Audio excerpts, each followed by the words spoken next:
आज संविधान दिवस के शुभ अवसर पर आप सभी लोगों को ढेर सारी शुभकामनाएं और ढेर सारी जो है बधाइयाँ, क्योंकि हमारा भारतीय संविधान 26 नवंबर 1949 को लिखा गया। तभी से प्रतिवर्ष 26 नवंबर को हमारे देश में संविधान दिवस मनाया जाता है। संविधान दिवस को विधि दिवस के रूप में भी मनाया जाता है। और संविधान लागू कब हुआ? 26 जनवरी 1950 को। क्यों ऐसा किया गया? संविधान चूंकि बन गया था 26 नवंबर 1949 को ही, तो लागू 26 जनवरी 1950 को क्यों किया गया? 2 महीने बाद। इसलिए कि जब हमारा देश अंग्रेज़ों का गुलाम था और हमारे देश के तमाम, चाहे क्रांतिकारी दल हो चाहे उदारवादी दल हो, सभी लोग ये संघर्ष कर रहे थे कि हमारे देश में आज़ादी आ जाए, तो रावी नदी के तट पर लाहौर में 1929 में पंडित जवाहरलाल नेहरू अपने कांग्रेस के सभी साथियों के साथ, सभी नेताओं के साथ मिलकर के कहे अब अंग्रेज यहाँ से जाएंगे नहीं, हम लोग थक चुके हैं, या ये हम लोग खुद अपनी जो है स्वतंत्र हैं, हम लोग अपनी स्वाधीनता दिवस मनाएंगे। तो उन्होंने 1929 में ये तय किया कि जो भी वर्ष आएगा, जैसे 1929 में वर्ष आया, उसके पहले वो लोग मीटिंग किए और पहले महीने के अंतिम रविवार के दिन जो भी तारीख पड़ेगी, उस तारीख को हम लोग स्वाधीनता दिवस मनाएंगे। तो अब 1929 में जो है रविवार, महीने के आखिरी रविवार को वो स्वाधीनता दिवस मना चुके थे। अब इसी तरीके से 1930 में, 1931 में, 1932 में मनाते मनाते जब 1949 आया, तो 1949 में भी वो लोग जो है, यानी जनवरी में जो महीने का लास्ट रविवार था, वहाँ वो लोग स्वाधीनता दिवस मना चुके थे। तो जो बहुत पुराना हमारा इतिहास था आज़ादी का, तो अब चूँकि जब 26 नवंबर 1949 को हमारा संविधान लिख करके तैयार हुआ, लोगों ने कहा कि इसे लागू कर दिया जाए। तो लोग कहें कि जो हमारा स्वाधीनता दिवस मनाया जा रहा है इसी साल 1949 में ही अगर इसको लागू करेंगे तो वह जो है उसका अपमान होगा। तो इन्होंने कहा कि भाई ठीक है, अब वो नवंबर है ही है, दिसंबर बीतने दीजिए, क्योंकि इस साल तो मना नहीं सकते, क्योंकि इस साल स्वाधीनता दिवस मनाया जा चुका है। तो 1949 के बाद आया 1950, और 1950 में 26 जनवरी, यानी फिर जनवरी के दिन जो है, मतलब 26 तारीख के दिन वो रविवार पड़ा, और उसी दिन जो है 26 जनवरी 1950 को, जिसे हम गणतंत्र दिवस के रूप में मनाते हैं, तो 26 जनवरी 1950 को पूर्ण रूप से हमारा भारतीय संविधान लागू हुआ। उस भारतीय संविधान को हिसाब से हमारी तमाम जो व्यवस्थाएं, शिक्षा हो गई, चाहे राजनीति हो गई, चाहे स्वास्थ्य हो गई, यानी सारी व्यवस्था हम लोगों की चल। अच्छा देखेंगे कि जब हमारा देश अंग्रेज़ों का गुलाम था, तो जब द्वितीय विश्व युद्ध चल रहा था, तो वहाँ पे जब द्वितीय विश्व युद्ध के समय 1940-42 के दौरान ही जो है ये आपके जो जर्मनी वाले ब्रिटेन पे इतना अटैक कर दिए थे, 15-16 बम गिरा चुके थे कि वो जो है पता चला कि उनकी हालत ख़राब थी। और वहाँ 2 पार्टियाँ थी, एक कंजर्वेटिव पार्टी थी ब्रिटेन में, और एक कौन सी पार्टी थी, जो है लेबर पार्टी थी। तो कंजर्वेटिव पार्टी जो थी, यहाँ आप देखेंगे जो कंजर्वेटिव पार्टी थी, और वहीं के जो यहाँ हमारे यहाँ जो अंग्रेज शासन कर रहे थे, कंजर्वेटिव पार्टी से ही उनका लगाव था। वो वहाँ के जो अध्यक्ष थे विंस्टन चर्चिल थे, और लेबर पार्टी के जो थे क्लीमेंट एटली थे। तो लेबर पार्टी के जो थे वो वहाँ उन लोगों में, जैसे आज हमारे यहाँ भी तमाम पार्टियाँ हैं और सभी लोग अपने शासन सत्ता के लिए आपस में चुनाव हो रहा है या अपनी शासन सत्ता चलाने के लिए जो भी संघर्ष कर रहे हैं, तो वहाँ भी क्लीमेंट एटली ने कहा था कि अगर हमारी पार्टी बनेगी तो हमारी जीत होगी, तो हम आप लोगों को आज़ाद कर देंगे। गांधी जी, नेहरू जी से ये समझौता हुआ था। तो वहाँ पे इनकी बन गई, लेबर पार्टी की जीत हो गई, एटली जी जीत गए। तो अब उन्होंने एक कैबिनेट मिशन भेजा। मिशन इसलिए भेजा कि भाई सीधी सुगबुगाहट हो गई थी कि हमारा देश आज़ाद अब होगा। तो लोग अंग्रेज़ों ने कहा कि हम तो अपनी शासन सत्ता चला रहे हैं, लेकिन जब आप लोगों को आज़ाद कर देंगे तो आप कौन सा अपना नियम कानून बना करके चलाएंगे, हम लोग चले जाएंगे तो आप कैसे देश को चलाएंगे, क्योंकि हमारा देश की व्यवस्था को कैसे चलाएंगे। तो उस समय हमारे देश की जनसंख्या लगभग 40 करोड़ थी और 40 करोड़ में लगभग 10 लाख लोगों पे एक सदस्य का चुनाव होना था। तो उस हिसाब से लगभग 400 सदस्य का चुनाव होना था। तो अब देखेंगे कि जब सर्वे हुआ तो उसमें ये देखा गया कि 389 सदस्य जो है संविधान सभा बनाने के लिए, संविधान बनाने की जो बात आई, 389 सदस्यों का चयन हुआ, जिसमें 292 सदस्य जो है आपके ब्रिटिश शासन से, यानी डायरेक्ट वो ब्रिटिश शासन, वहाँ की महारानी वो शासन करती थी। जैसे शुरू में ईस्ट इंडिया कंपनी, फिर उसके बाद वो ब्रिटेन की महारानी विक्टोरिया के अधीन हो गया, तो उनका डायरेक्ट शासन हमारे यहाँ चलता था, यानी डायरेक्ट जनता पे शासन करते थे। लेकिन 93 देसी रियासतें थी, जैसे आप सिंधिया परिवार हो गया, आप निजामुद्दीन परिवार, ऐसे 93 जो है हमारे देश में ऐसे ऐसे थे। आप जम्मू कश्मीर के कर्ण सिंह थे, ऐसे ऐसे ये लोग क्या थे कि ये 93 देसी रियासतें थी। तो यहाँ देसी रियासतों में अंग्रेज़ों का शासन अप्रत्यक्ष रूप से था। अप्रत्यक्ष रूप से आप ये समझ लें कि जैसे मान लीजिए कि कोई अधिकारी है, वो अपने अंडर किसी सहायक अधिकारी को नियुक्त किया हुआ है, तो वह शासन उस पर करेगा और उससे वो लेखा जोखा लेके लेगा। तो यहाँ के जो राजा महाराजा थे, यहाँ के जनता पे शासन करते थे और उस पर इनडायरेक्ट रूप से जो है इन्हीं ब्रिटिश का ही शासन था। तो ये जो चयन हुआ 292 प्लस 4, ये एक तरीके से इनका सिलेक्शन हुआ, इनका चुनाव हुआ। लेकिन ये 93 जो देसी रियासतों में इनका चयन नहीं हुआ, ये मनोनीत किए गए। अपने अपने जो राजा थे वो अपने अपने यहाँ से किसी सदस्य को भेजे, तो टोटल 389 जो है सदस्यों का चयन हुआ। अब इसमें जो 4 आप देखेंगे, जैसे में इसमें हमारे केंद्र शासित प्रदेश 8 हैं, टोटल कुल प्रदेश 34 हैं। तो अब उस समय भी 4 जो थे चीफ कमिश्नरी क्षेत्र थे, जिसमें अजमेर, बलूचिस्तान, करग और दिल्ली। ये बलूचिस्तान इस समय पाकिस्तान में है, सबसे ज़्यादा मंडल के क्षेत्र में आगे है। कुर्ग जो आपका कर्नाटक में है, दिल्ली तो आप जानते ही, अजमेर भी आप जानते हैं। तो इस तरीके से ये इतने लोगों का ये हुआ। फिर उसके बाद जो है ये हुआ कि भाई ठीक है, 389 सदस्यों का चयन हो गया। अब बैठक बुलाई जाए, संविधान लिखने के लिए बैठक बुलाई गई। पहली बैठक जो है 9 दिसंबर 1946 को बुलाई गई। तो उसमें ये हुआ कि अब इतने लोग जो है 389 सदस्यों का जो चयन होना था हो गया। और उसके बाद जो है डॉक्टर सच्चिदानंद सिन्हा जो है उसके अस्थायी अध्यक्ष बनाया गया।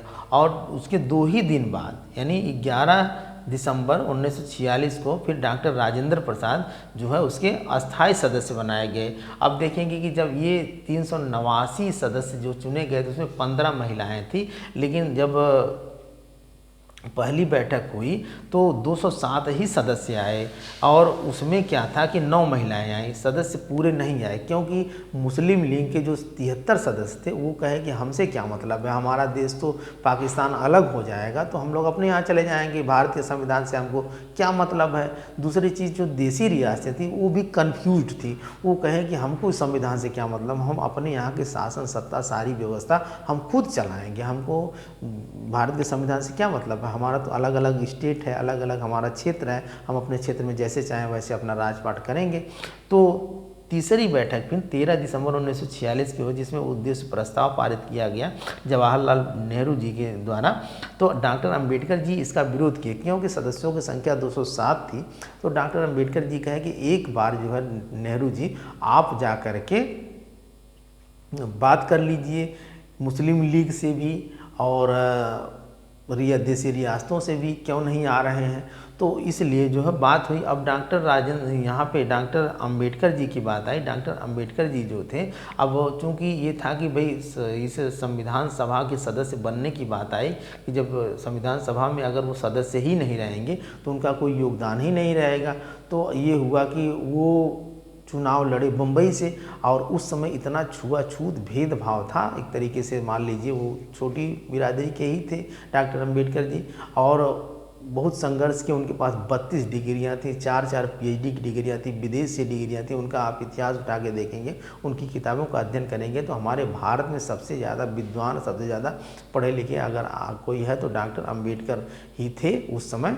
आज भी अगर देखा जाए तो उनके पास आप समझ लीजिए एमएससी, बीएससी, डीएससी तक की डिग्रियां थी, एलएलबी और 4 पीएचडी। जो लोग एक पीएचडी की डिग्री ले लेते हैं अपने आप को बहुत वो समझते हैं, 4 पीएचडी की डिग्री, 32 डिग्रियां तो कम नहीं थे, बहुत विद्वान आदमी थे। लेकिन उनको लोग जो है एक तरीके से छोटी जाति की वजह से उनको सोचे कि अगर आ जाएंगे अंबेडकर तो अपने मन वाली करेंगे, तो उनको बम्बई से वो चुनाव लड़े और उनके बाद चुनाव में उनको हरा दिया गया। और उसके बाद वो हार मानने वाले तो थे नहीं, फिर उसके बाद वो गए बंगाल से चुनाव लड़े, जोगेंद्र पटेल वहाँ मुस्लिम लीग की सहायता से। देखिए अब वहाँ से वो चुनाव जीत गए। फिर इसके बाद ये लोग क्या किए, जो वहाँ के मतलब उस समय इनसे जो जलने वाले लोग थे, जो और राजनीति के एक तरीके से कांग्रेसी लोग थे, ये लोग उसको जो है पूर्वी पाकिस्तान यानी बांग्लादेश में उसको चला गया वो क्षेत्र। तो फिर अंबेडकर जी वहाँ से फिर जो है एक तरीके से बांग्लादेश में चले जाने के बाद ये हुआ कि अब फिर क्या करेंगे भाई, अब तो सदस्य नहीं बन पाएंगे। तो एक नाम आता है जिनका नाम है BN राव, बेनेगल नरसिम्हा राव, जो है अंतर्राष्ट्रीय न्यायालय के जो है जज थे। उस समय अंतर्राष्ट्रीय न्यायालय जो नीदरलैंड हेग में है, जो 15 ही जज होते हैं, उस 15 जज में वो ICS जो इस समय IAS जैसी है, तो ICS परीक्षा पास करके उस समय एक सरकारी कर्मचारी थे। और वो डॉक्टर अंबेडकर की प्रतिभा और डॉक्टर अंबेडकर के ज्ञान से प्रभावित थे, और वो जानते थे कि बिना अंबेडकर की भारत का संविधान लिखा नहीं जाएगा। और उसके बाद जा कर के गांधी जी और नेहरू जी और पटेल जी और राजेंद्र जी से बात किए कि किसी भी कीमत पे अंबेडकर को संविधान की सभा में लाइए, तभी संविधान लिखना संभव होगा, अन्यथा संविधान लिखा नहीं जा सकता है। तो समस्या ये आई कि भाई उनसे बात कौन करेगा। तो बात करने का मतलब ये था कि जब तक वो संविधान सभा में आएंगे नहीं तब तक संविधान लिखा नहीं जाएगा। तो BN राव जी, बेनेगल नरसिम्हा राव जी, जो अंतर्राष्ट्रीय न्यायालय के एक जज थे, उन्होंने डॉक्टर राजेंद्र प्रसाद जी से बात किया। डॉक्टर राजेंद्र प्रसाद जो है संविधान सभा के अध्यक्ष थे और संचालन समिति के भी अध्यक्ष थे, और संघीय संविधान समिति के अध्यक्ष पंडित जवाहरलाल नेहरू थे। अब प्रांतीय संविधान, देखिए क्वेश्चन आता है, संघीय संविधान समिति के अध्यक्ष पंडित जवाहरलाल नेहरू, प्रांतीय संविधान समिति के अध्यक्ष वल्लभ भाई पटेल और प्रारूप समिति के अध्यक्ष डॉक्टर अंबेडकर जी थे। तो ये उनसे जाके बात की है। किससे, यहाँ थोड़ा सा आप देख लेंगे कि BN राव यानी बेनेगल नरसिम्हा राव जी जाकर के किससे बात की, आपके राजेंद्र प्रसाद से। कहे कि किसी भी कीमत पे आप अध्यक्ष हैं संविधान सभा के, डॉक्टर अंबेडकर को उसमें लाइए, तभी उसके बाद संविधान लिखा जाएगा, अन्यथा लिखा नहीं जाएगा। तो ये हुआ कि भाई जैसे इस समय यहाँ के CM हैं योगी आदित्यनाथ जी, तो उस समय के महाराष्ट्र के CM थे बीजी खेर यानी बाल गंगाधर खेर उनका नाम था, जो वहाँ के PM थे।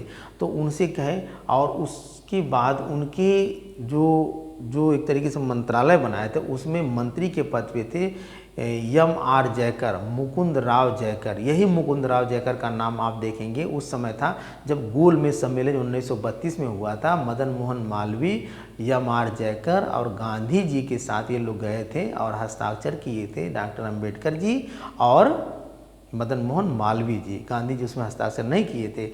तो ये भी आप क्वेश्चन याद रखेंगे। तो उसके बाद BG खेर से कहते हैं राजेंद्र प्रसाद, आप अपने मंत्रिमंडल में किसी एक सदस्य का इस्तीफा दिलवाइए, क्योंकि अंबेडकर को वहाँ लाना बहुत ज़रूरी है।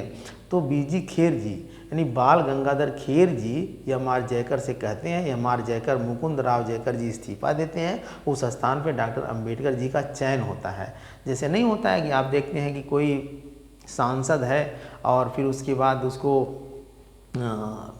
एक तरीके से विधानसभा में, जैसे आप देखें यहीं पे योगी जी पहले सांसद थे, उसके बाद जब उनको बनाना हुआ यहाँ का मुख्यमंत्री, तो वो जो है अब चूँकि भाई विधानसभा में या तो विधान परिषद के सदस्य हों या तो विधायक हों तभी न बनेंगे। तो उनके बाद किसी का इस्तीफा दिलवाया गया, उनको यहाँ का सदस्य बनाया गया, उसके बाद जो है लोकसभा की सीट छोड़े तो यहाँ विधानसभा में भाई मुख्यमंत्री। तो इस तरीके से ये वहाँ पे अंबेडकर जी का चयन हुआ। अब अंबेडकर जी जब चयन हुआ तो जो ड्राफ्टिंग कमेटी थी, जिसको पांडुलेखन कमेटी या प्रारूप समिति कहते हैं, उसको बनाए थे BN राव जी।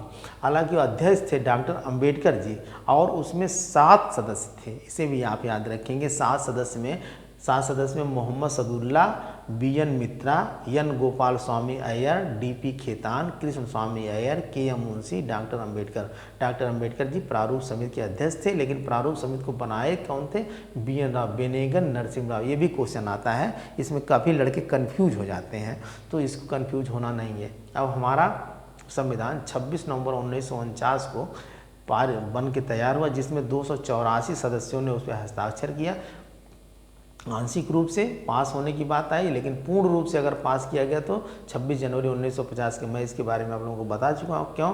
और वही लाहौर के अधिवेशन 1929 में रावी नदी के तट पर हर वर्ष मतलब माह के आखिरी रविवार को स्वतंत्रता दिवस मनाया जाता है झंडा फहरा करके। और हमारे संविधान का वजन 13 किलो है। और 1946 में 389 सदस्य, 47 में 299, क्योंकि काफ़ी सदस्य जो है मुस्लिम लीग वगैरह के अपना चले गए थे पाकिस्तान वगैरह। 1950 जब संविधान लागू हुआ 284 ही सदस्य बचे, क्योंकि बहुत सारे सदस्य बुजुर्ग थे, उनकी डेथ वगैरह हो गई थी। तो 284 सदस्य जो है उस पर हस्ताक्षर भी किए।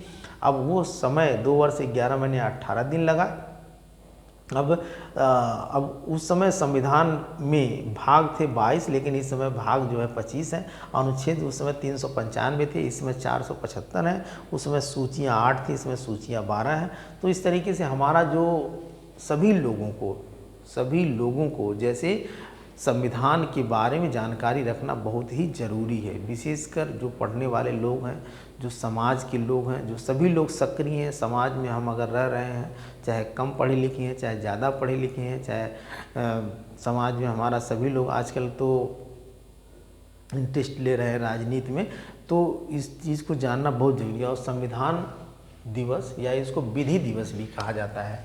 विधि दिवस या विधि दिवस, विधि दिवस यानी 26 नवंबर 1949 को ये हमारा संविधान दिवस लागू हो गया। अब ये हुआ कि भाई संविधान को लिखने में इतने लोगों ने सहयोग दिया, जिसमें विशेष रूप से डॉक्टर अंबेडकर जी, क्योंकि ये जो मतलब 7 लोग थे, कोई देशी रियासतों का मालिक था, तो कोई विदेश चला गया, कोई अपने शासन व्यवस्था में चला गया।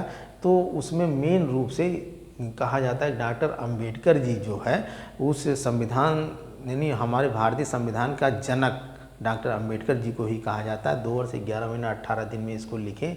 और यहाँ तक KV राव जी जो है यानी संविधान की जननी भी इसको कहे थे। एक क्वेश्चन आता है कि संविधान की जननी किसने कहा था? KV राव जी ने संविधान की जननी भी जो है कहा था किसको? डॉक्टर अंबेडकर जी को। तो डॉक्टर अंबेडकर जी का बहुत बड़ा योगदान था, बहुत ही महान पुरुष थे और बहुत ही योग्य और बहुत ही पढ़े लिखे विद्वान आदमी थे। अब संविधान लिखने की जब बात आई तो नंदलाल बोस और प्रेम बिहारी नारायण रायजादा, इसका कहीं कहीं आपको मिलेगा, हर जगह नहीं मिलेगा। इसमें जो ये प्रेम बिहारी नारायण रायजादा ये बिहार के थे और ये भी बिहार के बंगाल के थे। तो इन लोगों ने क्या किया कि उनसे बात हुई कि भाई उनको थोड़ा सुंदर लेखनी में लिखा जाए, इटालियन कैलियोग्राफी में लिखा जाए। तो प्रेम बिहारी नारायण रायजादा जी जो है उसको इटालियन कैलियोग्राफी में लिखे, क्योंकि उस समय क्या था, उस समय तो वही पेन वगैरह थी और काली स्याही और मोटे पेपर में 13 किलो का संविधान हमारा है। और इसमें जो नंदलाल बोस जी उसके चारों तरफ बॉर्डर की लाइन, फूल पत्ती और इस तरीके बनाए हैं और उसमें इतने अच्छे तरीके से उसको उकेरे हैं कि जैसे लगता है कि हमारे देश को आज़ाद कराने में जब हमारे देश के सिपाही और हमारे देश के जो नौजवान और अंग्रेजों से जो लड़ाइयाँ हुई तो उसमें ध्यान से देखने पे ये भी चित्र प्रतीत होता है। तो यानी सुंदरता के मामले में जो है नंदलाल बोस जी उसको सुंदर बनाए हैं और प्रेम बिहारी नारायण रायजादा जी जो उसको इटालियन कैलियोग्राफी में उस संविधान को जो है वो नीब की पेन से जो उसको लिखे हैं। तो हम सभी लोग को संविधान दिवस के शुभ अवसर पे ये प्रण करना है कि अपने अध्यापक हों या अभिभावक हों, अपने समाज के सभी बच्चों को, जो पढ़ने वाले बच्चे हों, सभी लोगों को संविधान के बारे में जानना बहुत ज़रूरी है। और विशेष रूप से मैं ये कहना चाहूँगा कि सभी लोग अपने अपने कर्तव्यों का, अपने अपने सिलेबस का, अपने अपने अभिभावक हैं, अध्यापक हैं, तो जो उनका कर्तव्य पढ़ाई के प्रति, यानी बाबा साहब कहते भी हैं कि शिक्षा वह शेरनी का दूध है, जिसने पिया है उसने दहाड़ा है। तो बिना जो है जानकारी के, बिना ज्ञान के, बिना शिक्षा के समाज में हम कोई भी वर्चस्व नहीं बना सकते। क्योंकि किसी भी देश का या किसी भी समय का कोई भी राजा हो तो उसकी चर्चा उसी समय तक होती जब तक उसके पास शासन प्रशासन या सत्ता होती है। लेकिन कोई विद्वान आदमी की पूजा जब तक दुनिया रहती तब तक करती है। आज एडिसन का नाम जब तक दुनिया रहेगी तब तक लोग जानेंगे, अम्बेडकर का नाम जब तक दुनिया रहेगी तब तक लोग जानेंगे, और किसी राजा महाराजा का नाम उसी समय तक होता है जब तक उसकी शासन सत्ता होती है। बाद में इतिहास के पन्नों में जो है लोग उसको पढ़ते लिखते हैं, लेकिन उतनी उसकी जो है उससे उसका उनका मान सम्मान या उतना उनका जो है नहीं रह जाता है। तो इसलिए ज्ञान, विद्वान और संविधान की चीज़ों को हम सभी लोगों को आत्मसात करते हुए एक बार मैं आप सभी लोगों को ढेर सारी बधाई देते हुए भारतीय संविधान ये जो हमारा दिवस है या विधि दिवस के अवसर पर ढेर सारी शुभकामनाओं के साथ जय संविधान।